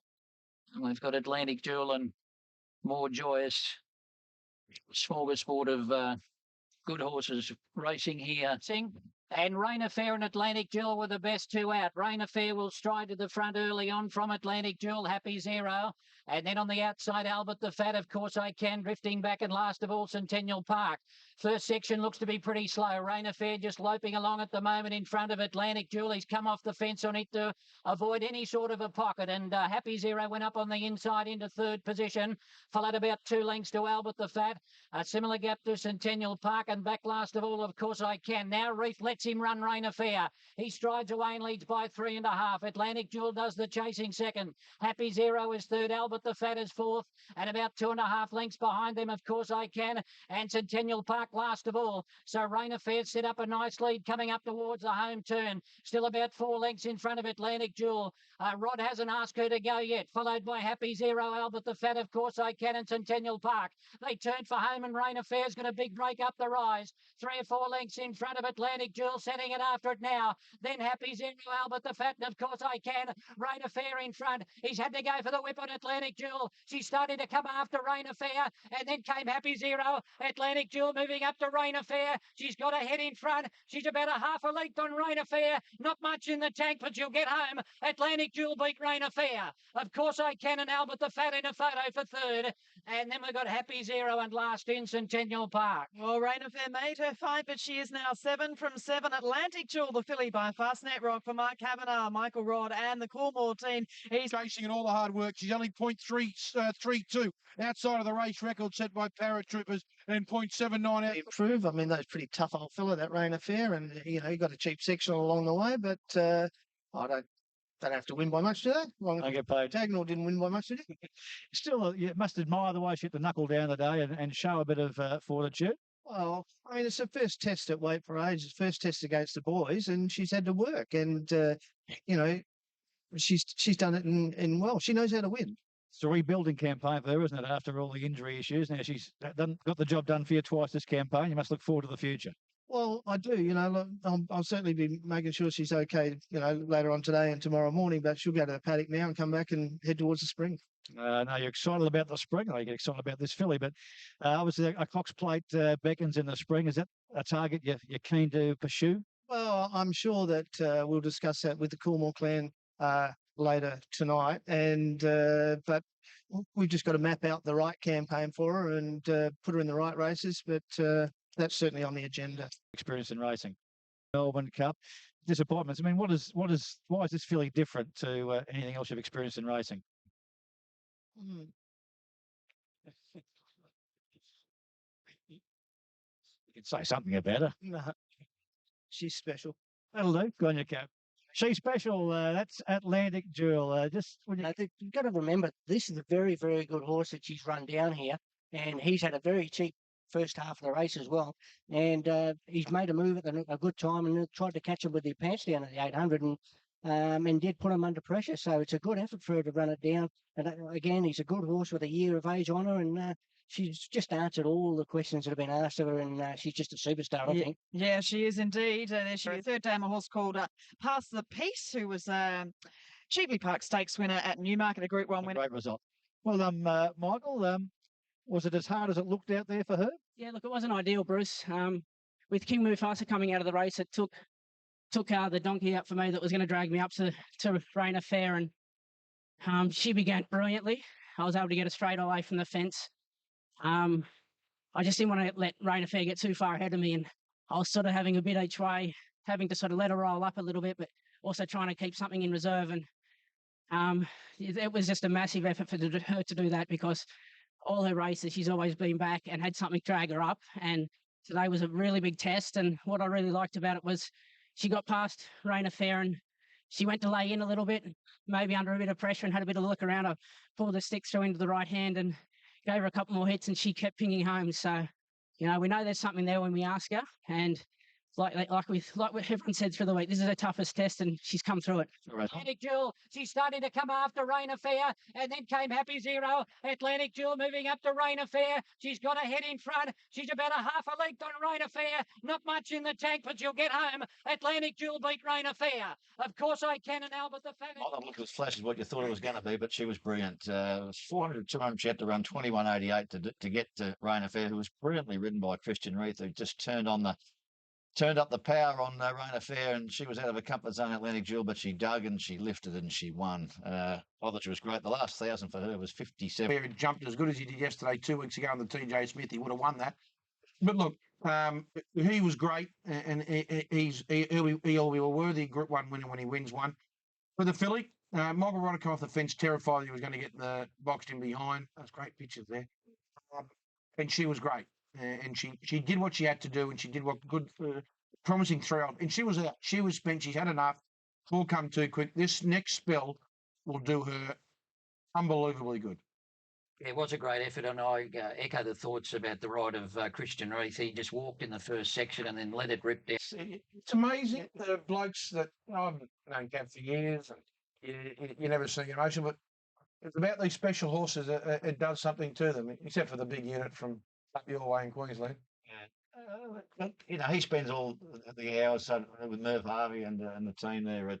Atlantic Jewel moving up to Rain Fair. She's got a head in front. She's about a half a length on Rain Fair. Not much in the tank, but she'll get home. Atlantic Jewel beat Rain Fair. I was a bit worried the last 50 because she really hit the ball. Hopefully we'd never ride her like that again. I pinged her out and got her up there close to the speed, and I pretty much chased the whole way. I did the donkey work for the rest of them to bring him up to Rain Fair, who's a very good horse on his day. I wasn't concerned about getting him, but she got very tired. But like I said, I'd never push her up and ride her up on the speed. She's a get-back run on horse. That's how she races best. Atlantic Jewel, the pride of Michael Rodd, and also the Coolmore conglomerate. Another very good performance to make it 7 straight. Yes, she's probably of that bunch of 3-year-olds that we're all talking about in the springtime. She's probably been the one that's risen to the top. I think Fox Wedge has done very well. But she's here at the Sydney Carnival, beating the best that's around. She did it well yesterday. She was flat out doing it, but he's a very, very good horse, Rain Fair. So there's no disgrace in being at your top trying to beat him. She's done a wonderful job, a great filly. Rain Fair. I just can't help but think if only he would relax earlier in his races. He's got superstar heart lung. He can keep going where 99.99% of other horses can't keep going. If he'd only just relax that little bit, I reckon he'd be an even better horse, even though he's very good. Look, as far as I'm concerned, this is her best win.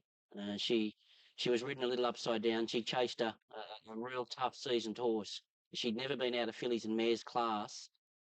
She's a filly that's not furnished at all. She's light. She's yet to mature. She's a superstar. She's an absolute superstar. That was her and Piero's were the performances of the day, including Black Caviar the lot. Them 2 horses yesterday were just simply outstanding. Yeah, I agree with that. I think those were the two top performances of the day, even though the others were great. We can't program. This is the Emancipation Stakes for the fillies and mares, and Richie, the favourite here. Pretty open sort of a race, really. A former Queensland Oaks winner, Miss Keepsake. In Adelaide is at the track, of course, for Black Caviar. Number 7, Sky Rush. from Brad Smythe and the team at sportingbet.com.au. Sky Rush is Races mapped out for him, races such as the Caulfield Guineas and maybe even a Cox Plate. Now they're moving up, best two into stride. 666 away well, and so too was Miss Keepsake and Fox Star. Shannara's out pretty wide early on, but not all that far off the lead. Phil the Page going forward, and then came Brightest in the next division, followed by... They start to drop the speed now. Phil the Page, the leader. He gives it a breather mid-race, led by a length on Miss Keepsake and Fox Star and Shannara. Then Fibrillation, followed by 666, and further back Crafty Earner still wide. Sky Rush on the back of them, followed by Brightest, and then Divorces Song Shan. And last of all is Mergelisa Lass, thundering for home now with 450 to go. Phil the Page led by a length, and on the outside of it, Miss Keepsake Gennaro starting to run on. Fibrillation and Crafty Earner are next, and Sky Rush has run up behind them with nowhere to go. As they run down to the 200, Gennaro put its head in front. Fibrillation, Sky Rush trying to get through. Divorces and Crafty Earner, 4 or 5 across the track. Sky Rush is bursting through in the centre. It went through now to hit the lead from Fibrillation, and it's Sky Rush. Sky Rush winning it. Fibrillation's in a photo with Shannara and Divorces on the outside, and then came Crafty Earner, followed further back by Brightest, Miss Keepsake, Phil the... Number 7, Sky Rush, one of the runners for Guy Walter. Blake Shin on board makes amends for a second placing last year in the Emancipation, taking out the Group 2 for the mares here this afternoon with these really good fillies and mares. $5, $2 the English Endurance, $2.30 Fibrillation, and $2.50 for Divorces.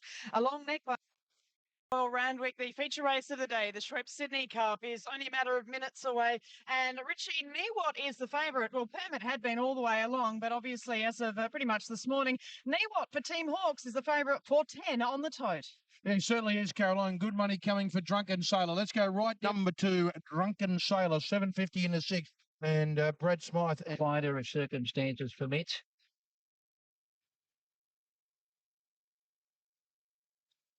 And there they go.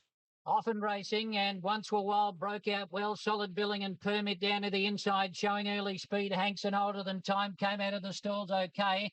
Then Our Serena a little bit wider out. Niewat back on the fence, followed by a Nudgewood, and then Peel of Bells. Followed, Ilk Island was third last from Stand Again, and Precedence has settled a little bit better now. He's back last of all and about 20 lengths off the lead. At the corner near the 1,000 metre mark, they've nearly done a full lap. And Solid Billing the leader by 3. Once Were Wild second, Hanks is third, and then came Our Serena, followed by Older Than Time. 2 lengths behind them, and Nudgewood racing on his own. Then next to next, followed by Niewat. Permit's gone. He's going backwards, Permit. Then further back, Efficient going past him. Something's gone wrong with Permit. He's going to be retired. And then Precedent's about to make his move. 600 out and Solid Billing led. Once Were Wild creeping a little bit closer. Is only a length away. Hanks is third, but given a cut with a whip. Then Older Than Time. Followed in behind them by a Nudgewood. And then Our Serena dropping out of it. Followed by, on the outside, starting his run now, Niewat, and Precedence is also making a move. Coming into the straight, and Once Were Wild straight up and hit the lead from Solid Billing. There's not a lot between them. A Nudgewood was next. Niewat coming down the outside with his run. A Nudgewood coming through in the centre, and Efficient's also making some ground as well. Once Were Wild in front of the 200. Niewat on the outside, Efficient getting up on the inside, and Nudgewood's in the thick of things as well. Niewat on the outside moved up and hit the lead. Efficiency's danger in the inside. Efficient and Niewat, but Niewat won the cup.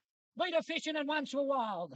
Then next to next, followed in behind them by Peel of Bells, and then a Nudgewood and Precedence Older Than Time, Planet Purple, Hawk Island, Solid Billing, Drunken Sailor.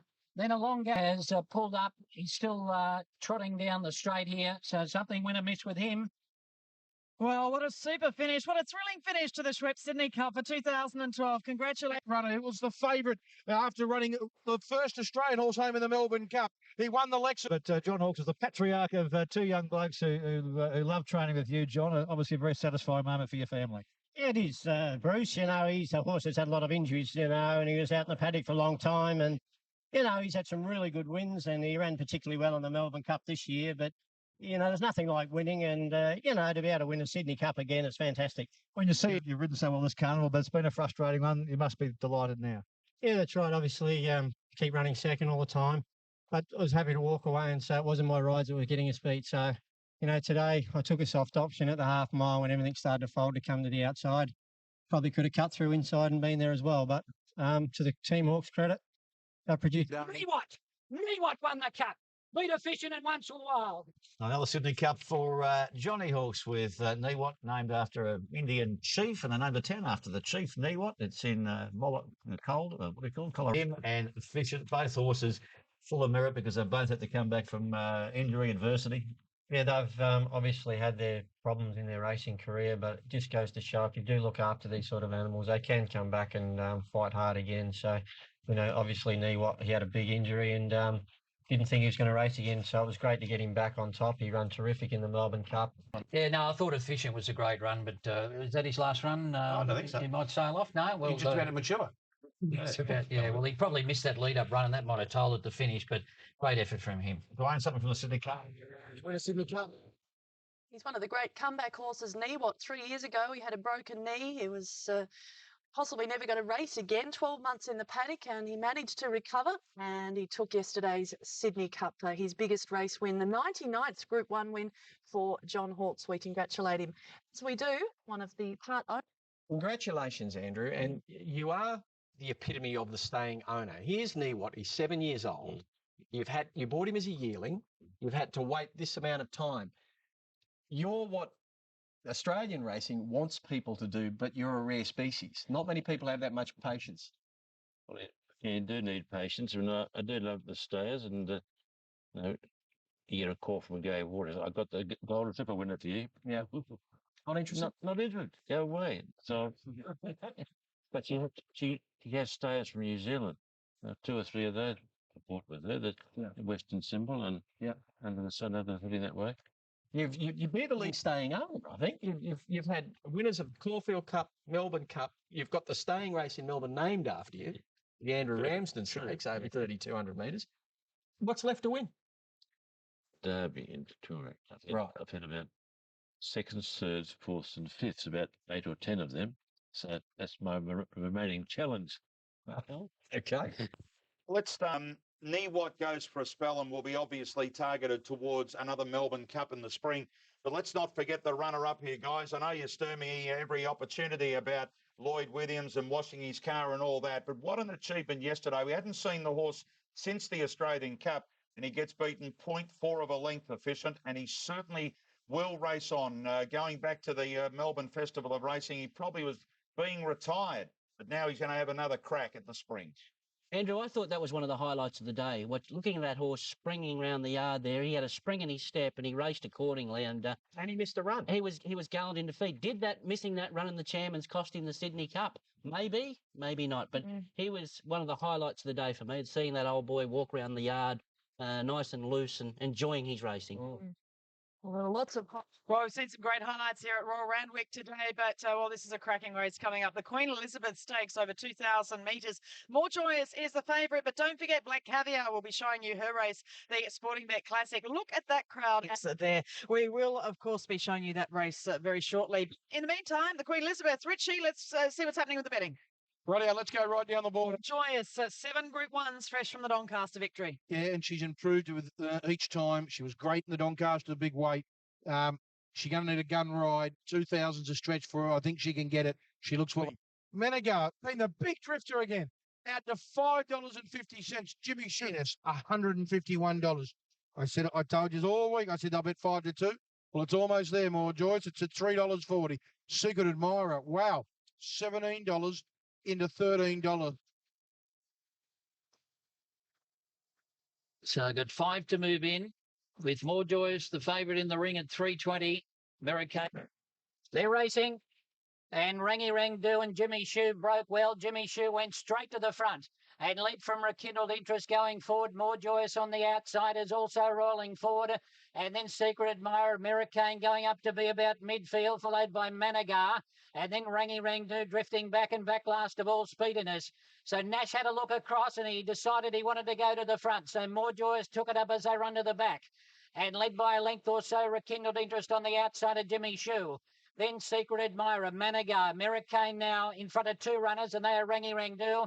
And Speediness last in the top corner with 1,000 to go. And the Doncaster winner, More Joyous, on the quick back up, led by a couple of lengths on Rekindled Interest, running second, about 2 lengths astern. Jimmy Shoe is third, followed by Secret Admirer. Then Managar on the inside, 3/4 American, Rangy Rangdoo, and Speediness 2 or 3 away at the tail of the field. No change in the order, 800 to 1, and More Joyous led out clearly by a couple of lengths.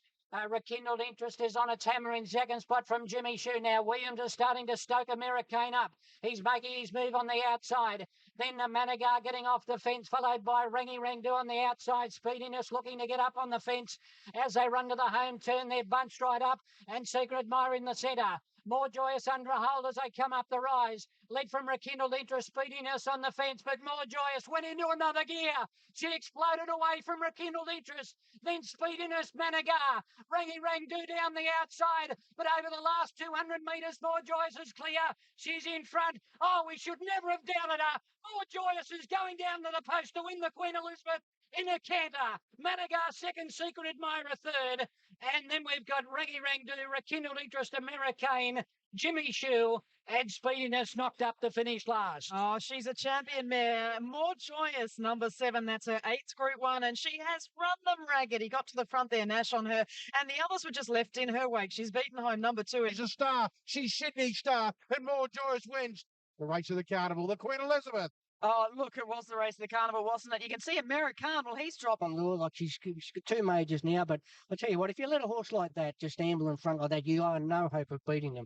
A quality mare like that, she's controlled the race and she gave nothing else a chance. Well, Nash didn't anyway. In Black Caviar, there are the Inglis interims, 2.5 by 1 3/4. And Gay Waterhouse is with Bruce. Well, I've seen you excited, Gabe, before. I've seen you very excited before, but maybe not as excited as you are right now. Can't tell you about the way he rode her. You know, I didn't tell him anything. He just decided, he really sort of clicked in his mind, how am I going to win this race? And he realised that probably they're all set back. And he took control. Question mark, could she run the distance? Ha ha. Could she run the distance? She just annihilated them. The further she went, the more she came away. Fantastic way to end your carnival with another treble, and you must be so proud of yourself, Gabe, as much as of this filly. I'm proud of them. Because without the horses, I couldn't do it. Without the owners, you couldn't do it. It's just a joy watching it today. It's very special. Well, I've got to go and face Singo. Took her by the scruff of the neck herself, sort of 600 from home. She really come up under the bridle and started reeling off some pretty fantastic sectionals a long way from home. And, you know, she kept on the bridle till sort of inside the 300 and knew she had a kick, you know, like, I've never seen it, you know, apart from, say, I think sort of at the half mile one day grabbing us, she's never let anything run past her. Absolutely. Yeah, she exploded away from Rekindled Interest. Then Speediness, Managar, Rangy Rangdoo down the outside. But over the last 200 metres, More Joyous is clear. She's in front. Oh, we should never have doubted her. More Joyous is going down to the post to win the Queen Elizabeth in a canter. Managar second, Secret Admirer third. And then we've got another Group 1 for More Joyous. Only Sunline and Black Caviar have got more than her. Females 13 and 10 for those two.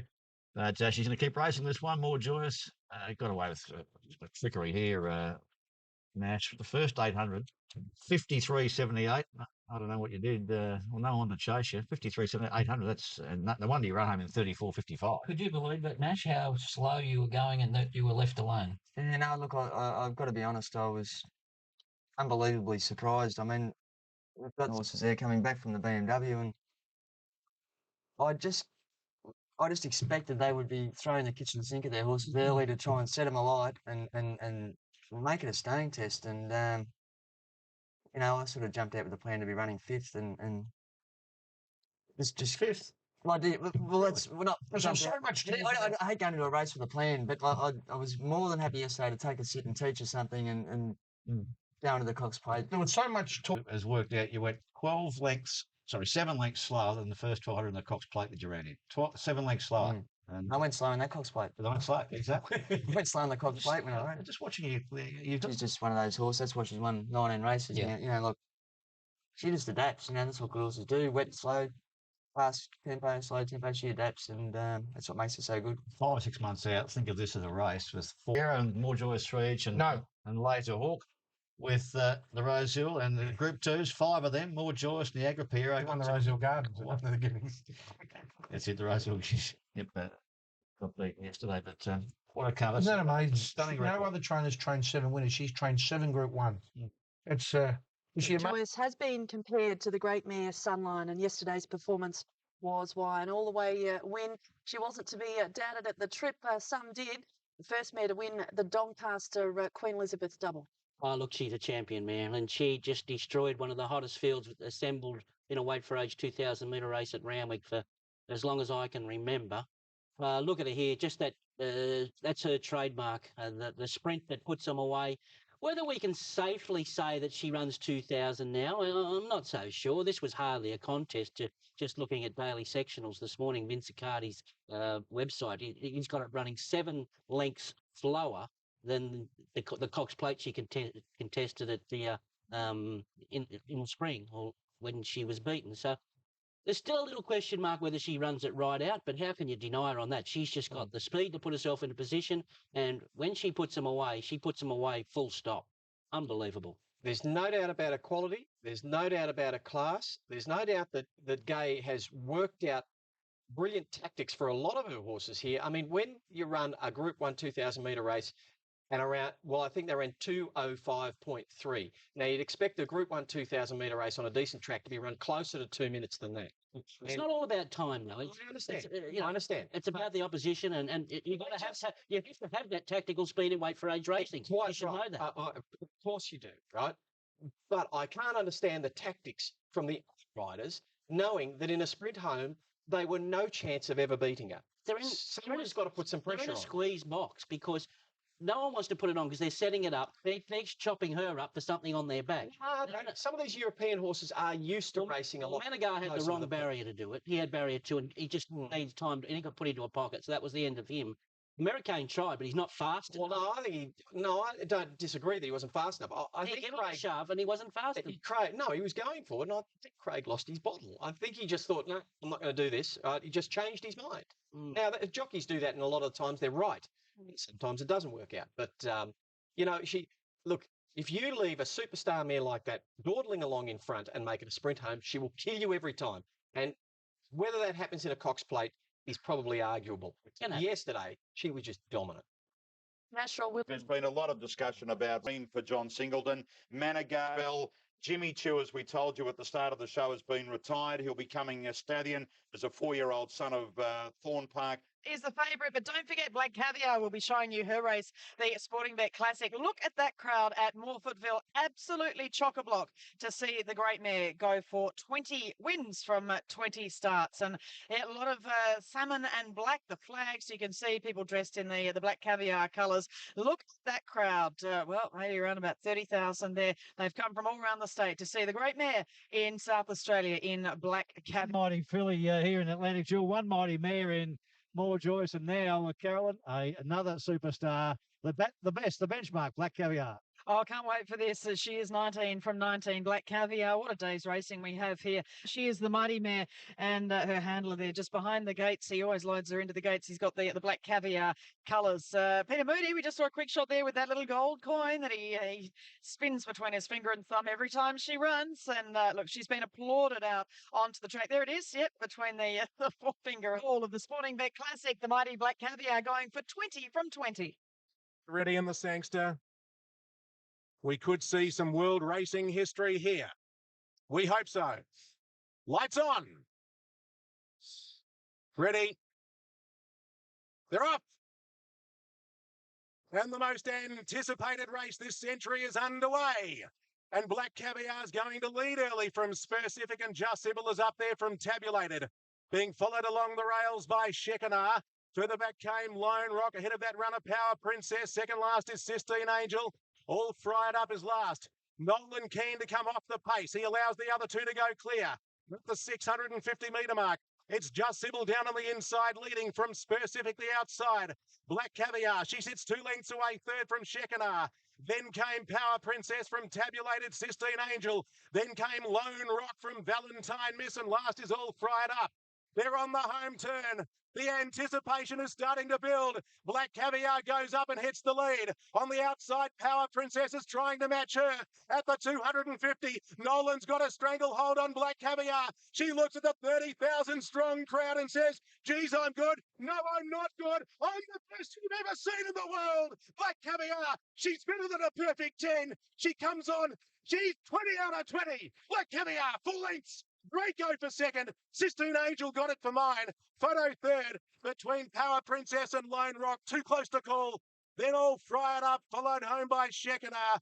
Then Just Sybil from Valentine Miss. And a big gap Specific and a bigger gap Tabulated coming in at the tail end of the field. Is this really happening? This is just unbelievable. It is surreal. The build up to this race. I hope I handled it well for you. When she went, I tried to go with her, but nothing can go with her.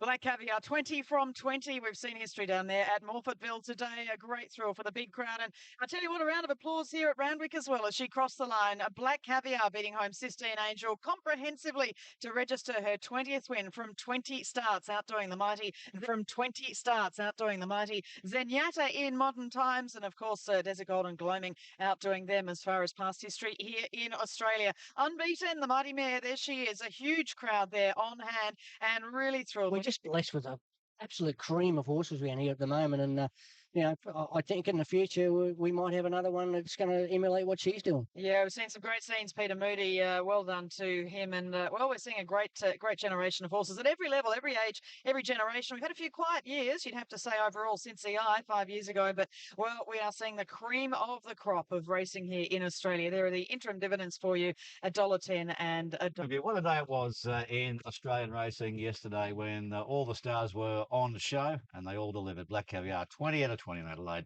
Atlantic Jewel making it 7 in Sydney. More Joyce continuing her record-breaking way. And, of course, Straight.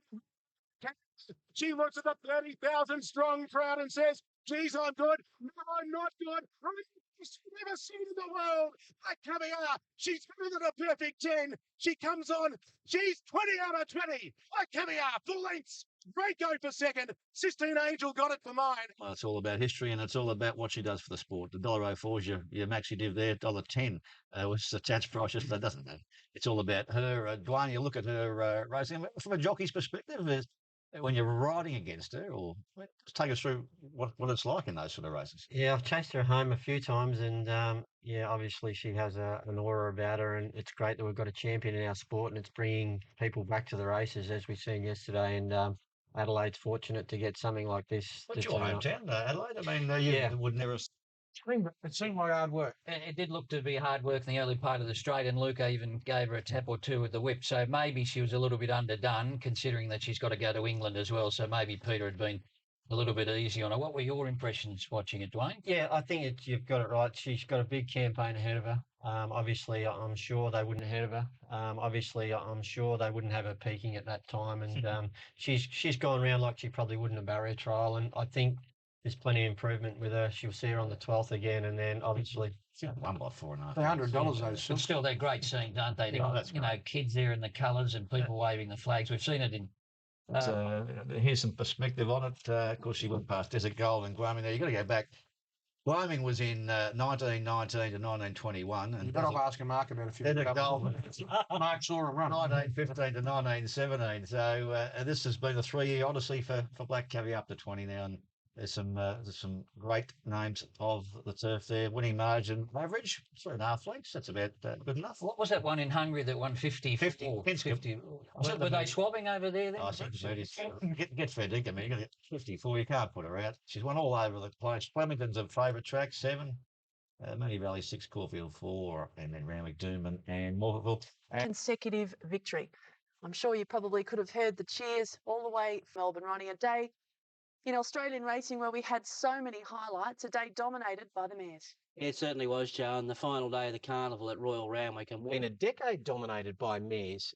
You know, if you go back right to the beginning of the noughties, I think the mares have been the top of the pops for quite some time now. I don't know why that is, but no doubt people have their theories. But look, the scenes at Morfettville yesterday were Unbelievable. 30, I don't know, the 30,000 people, something like that went there. I've never seen that many people there before in my life, and I don't think I'll ever see that many people there again in my life. So it really was a special day for the South Australians. And in Sydney, well, that day. Happy days. Well, it's been a wonderful mood all day. They came to see this, and once again, she doesn't let you down. She's well, she hasn't done it yet. She's in great shape, and you know, it's just fabulous to see the people here enjoying today. How do you feel during the run? How did you take that in? Listen, I was pretty happy with where she was. You know, Luke's got great faith in her ability, and so have I. So, you know, I don't think we've had too much concern. It's very awesome. She was going to be too far to ride home. She got there. There's a lot of people here to see Black Caviar, and she didn't let anyone down. Yeah, 30,000 of them, and the children that take the memories home for generations. They sure will, you know, and it's just I've been a small part of it, you know, like this is, you saw it in the race, in the yard before the race, like cheering as soon as went up, you know, it's just unbelievable. People across 4 states of Australia have been privileged now to watch Black Caviar in action as she continues her extraordinary winning streak. And one of the few race They win, didn't they? Well, there was 30,000 people here, and I'd say 20,000 of those people hadn't been to the races before. The euphoria surrounding this particular horse, and the media savvy sort of all through the week as you see them come through the gates. They came to see something that they'll never see again. Basically, this was a world event in terms of sport, not only racing but sport. And as Peter Moody has said before, I'm not her trainer. She tells me what to do. I'm merely the coach.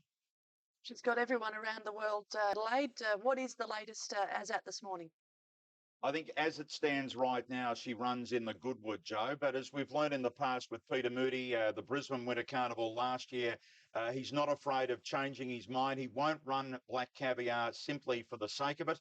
But I think that the boys are saying that when she boards the plane to go to England, that she's going to be very close to her peak fitness. So I think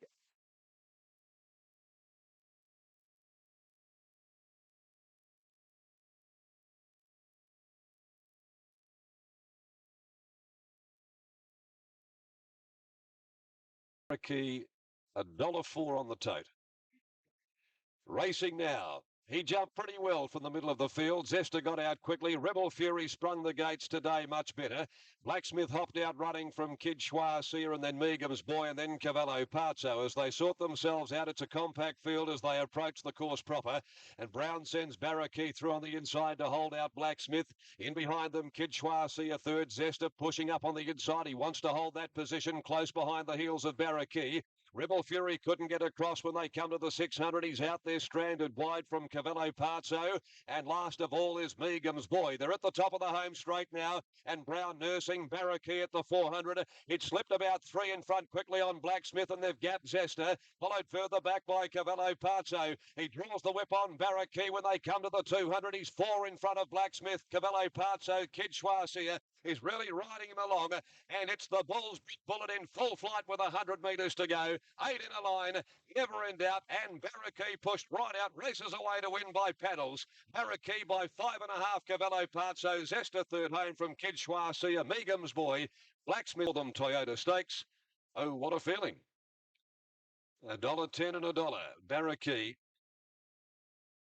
$1.10 he's got to at the finish. $1.10 he's got to at the finish and $1 the place. Your money back there. Cavallo Pazzo $4.70 and no third first. And one.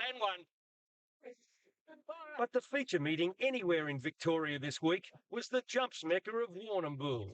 The highlight of the first 2 days was an opportunity to see hurdling phenomenon Black and Bent in the Galleywood. Can anyone beat this champion, Black and Bent? Gotta take care, is trying his life out. But Black and Bent is too good, and he wins the Galleywood. He's second. Joe and guys, he's jumping over the hurdles right now, Black and Bent. But right at the end, the Grand National Steeple is right on.